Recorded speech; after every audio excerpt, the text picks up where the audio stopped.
Hi guys, so yan, may nabili kami sa Baguio nung pumunta kami. Papatikim natin kay Papa. Mukhang masarap to eh. Pero, samahan natin ng tada! Lagyan natin ito guys.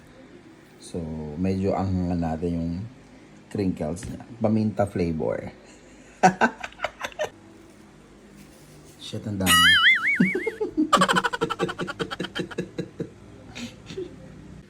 Ang sarap pala nitong ano, yung binili natin na crinkles, yung nagpunta kami ng ano, Baguio.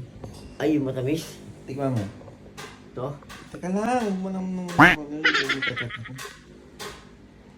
masarap. Kasi kanina ko kumakain yung ano. Tikman mo. Mahilig ka sa ano, di ba? Yung chocolate na ano.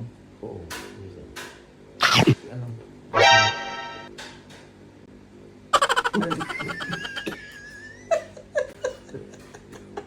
Tang-ina mo, ano ginagawa dito? Tang-ina mo, paminta yata ito. Hayop ka! Lahat na tanong ko ano binigay mo sa akin, putang ina ka. Hayop ka. Tang-ina mo. Bagong ano yan? Bagong recipe? Putang ina, buti mo nabibenta yan. Hayop yan.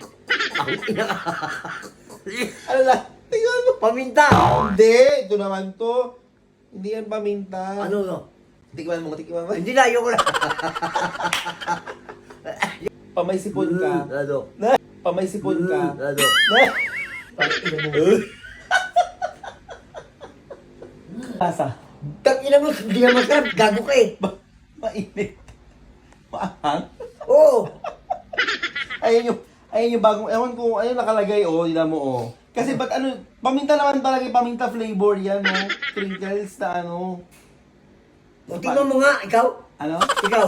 Eh? Oo. Ba't papatingin mo?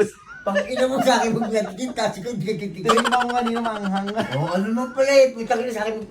Sa iyo na yan. Ang ina mo ka. Hayop ka. Tangtad. Putang ina ito.